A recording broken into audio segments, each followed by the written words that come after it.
ನನ್ನನ್ನ ಮುಟ್ಟಬೇಡ ಅಂತಿದ್ಲು ಮದುವೆಯಾಗಿ ಬಂದಂತ ಹೆಂಡತಿ. ನನ್ ಮುಟ್ಟಬೇಡ, ಮುಟ್ಟಿದ್ರೆ ಬ್ಯೂಟಿ ಹಾಳಾಗೋಗುತ್ತೆ.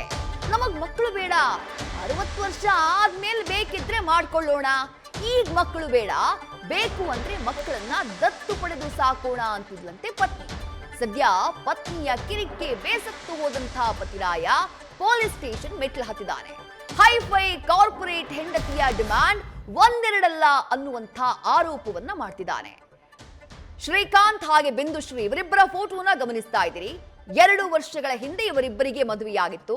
ಆದ್ರೆ ಮದುವೆಯಾದಂತಹ ನಂತರದಲ್ಲಿ ಪತ್ನಿ ನನ್ನ ಜೊತೆ ಸರಿಯಾಗಿ ಸಂಸಾರ ಮಾಡಿಲ್ಲ.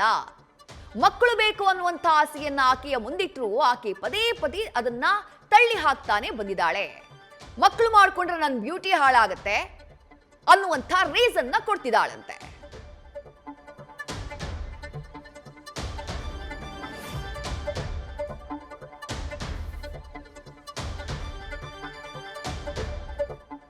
ಮಕ್ಕಳ ವಿಚಾರವಾಗಿ ಗಂಡ ಹೆಂಡತಿ ನಡುವೆ ಆಗಾಗ ಜಗಳವಾಗ್ತಾ ಇತ್ತು. ಅದರ ಒಂದು ಆಡಿಯೋ ಸಂಭಾಷಣೆ ಕೂಡ ನ್ಯೂಸ್ ಫಸ್ಟ್ಗೆ ಲಭ್ಯವಾಗಿದೆ. ಕೇಳೋಣ ಬನ್ನಿ. ನಂಗೆ ಯಾವಾಗ ಇಷ್ಟ ಬರುತ್ತೆ ಅವಾಗ ಮಕ್ಳು ಮಾಡ್ಕೊಳ್ಳೋಣ, ಅಲ್ಲಿ ತನಕ ಏನು ಬೇಡ.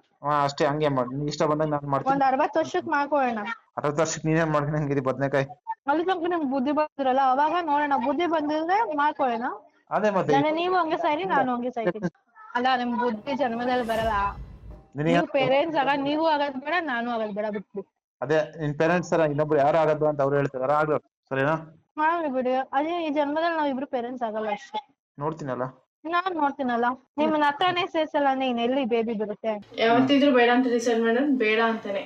ಇದಕ್ಕೆ ನೀನ್ ಮದುವೆ ಮಾಡ್ಕೊಂಡು ಹೋಗಿದ್ದೀನಿ. ನಿನ್ಗೂ ನನ್ಗೂ ಸಂಬಂಧ ಇಲ್ಲಾಂದ್ರೆ ಇಲ್ಲ. ಏನ್ ಪೇಪರ್ ಸೈನ್ ತಾನೆ ನಾನು ಮಾಡ್ಕೊಟ್ಬಿಟ್ಟು ಹೋಗ್ತಾ ಇರ್ತೀನಿ. ಕೂತ್ಕೋ. ನಿನ್ಗೂ ನನ್ಗೂ ಸಂಬಂಧ ಇಲ್ಲ ಅಂದ್ರೆ ನನ್ಗೂ ಯಾವ ಸಂಬಂಧ? ಕೂತ್ಕೋ ಅಂದ್ರೆ ನನ್ನನ್ನು ಬಿಟ್ಬೇಡ.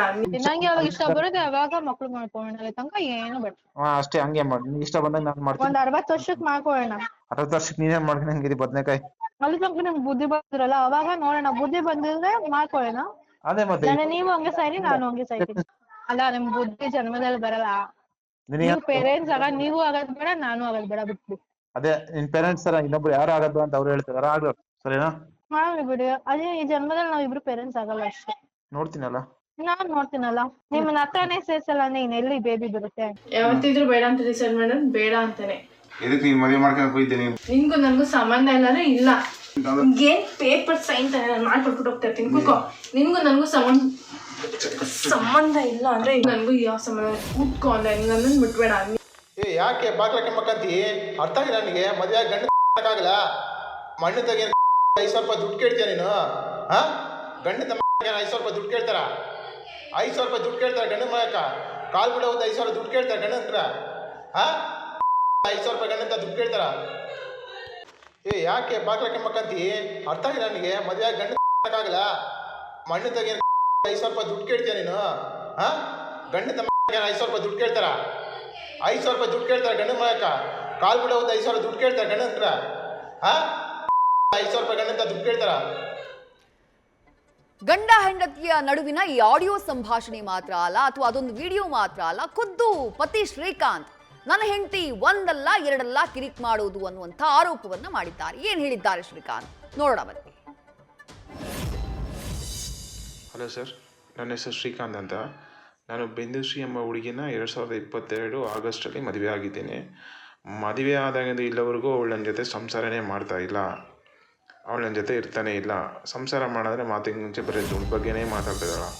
ಒಂದು ದಿವಸ ಸಂಸಾರ ಮಾಡೋಕ್ಕೆ ಅವಳು 5,000 ರೂಪಾಯಿ ದುಡ್ಡೆಲ್ಲ ಡಿಮ್ಯಾಂಡ್ ಮಾಡ್ತಾಯಿದ್ದಾಳೆ.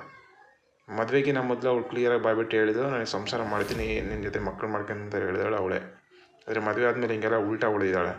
ಮದುವೆಗಿನ ಮೊದಲೇ ನಮ್ಮ ಹತ್ರ ವಧು ದಕ್ಷಿಣೆಗೆ ಅಂತೇಳಿ ಸೀರೆಗೆ, ಬಂಗಾರಕ್ಕೆ, ಮದುವೆ ಖರ್ಚಿಗೆ ಅಂತೇಳಿ 3,000 - 4,00,000 ರೂಪಾಯಿ ಇಸ್ಕೊಂಡಿದ್ದಾಳೆ. ಅದು ಇದುವರೆಗೂ ನಮಗೆ ನಾವು ಹಾಕಿರೋ ಬಂಗಾರ ನಮಗೆ ವಾಪಸ್ ತಂದು ಕೊಟ್ಟಿಲ್ಲ. ಏನೋ ಹೇಳಿದ್ರೆ ಅವ್ರು ತಾಳಿ ತೆಗೆದು ಕೊಡ್ತಾಳೆ. ಇದಕ್ಕಂದರೆ ತಾಳಿ ನಿಮ್ಮ ಮನೆ ಗಂಡನ ಮನೆಯದು, ಫಸ್ಟ್ ಇದನ್ನು ತೆಗೆದು ಆಮೇಲೆ ಅದನ್ನು ಕೊಡ್ತೀನಿ ಅಂತೆಲ್ಲ ಬ್ಲ್ಯಾಕ್ ಮೇಲ್ ಮಾಡ್ತಾಯಿದ್ದಾಳೆ. ಹೋಗಲಿ, ಬಂಗಾರದ ಮನೆ ಹಾಳಾಗೋಳು ಇಲ್ಲ ಹಾಳಾಗೋಲ್ಲ, ಅವ್ರು ಇಟ್ಕೊಂಡು ಚೆನ್ನಾಗಿ ಬಿಡಲಿ. ನಾನು ಅದ್ರ ಬಗ್ಗೆ ಆಲೋಚನೆ ಮಾಡ್ತಿಲ್ಲ. ನನ್ನ ಕನ್ಸರ್ನ್ ಏನಂದರೆ ಅವಳು ಸಂಸಾರನೇ ಮಾಡ್ತಾಯಿಲ್ಲ. ಸಂಸಾರ ಮಾಡೋಕ್ಕೆ ಅವಳಿಗೆ ಇಂಟ್ರೆಸ್ಟೇ ತೋರಿಸ್ತಾ ಇಲ್ಲ. ಅದಲ್ಲದೆ ಮಕ್ಕಳ ಬಗ್ಗೆ ಮಾತಾಡೋಣ ಅಂದರೆ ಮಕ್ಕಳು ಮಾಡ್ಕೊಂಡ್ರೆ ಸ್ವಂತ ಮಕ್ಕಳು ಬೇಡ, ದತ್ತು ಮಕ್ಕಳು ತಗೊಳ್ಳೋಣ ಹಂಗೆಲ್ಲ ಮಾತಾಡ್ತಾ ಇದ್ದಾಳೆ. ಮದುವೆಗೆ ನಮ್ಮದೆಲ್ಲ ಅವಳು ಕ್ಲಿಯರಾಗಿ ನಾನು ಕೇಳಿದ್ದೀನಿ, ನಿನ್ನ ಮಕ್ಕಳು ಮಾಡ್ಕೊಳಕ್ಕೆ ಇಷ್ಟ ಆಯ್ತಾ ಇಲ್ಲ ಅಂತ. ಅವಳು ಹೇಳಿದಾಳೆ, ಹ್ಞೂ ಮಾಡ್ಕೊತೀನಿ ಅಂತ ಹೇಳಿದಾಳೆ 1 ವರ್ಷ ಟೈಮಲ್ಲಿ. ಆದರೆ 2.5 ವರ್ಷ ಆದರೂ ನನ್ನ ಜೊತೆಗೆ ಸಂಸಾರನೇ ಮಾಡ್ತಾಯಿಲ್ಲ. ಮೈ ಮುಟ್ಟಕ್ಕೆ ಹೋದರೆ ಜೋರಾಗಿ ಹರಿಸ್ತಾ ಇದ್ದಾಳೆ. ಪಕ್ಕ ಜನಗೆಲ್ಲ ನ್ಯೂಸೆನ್ಸ್ ಕ್ರಿಯೇಟ್ ಮಾಡ್ತಾ ಇದ್ದಾಳೆ.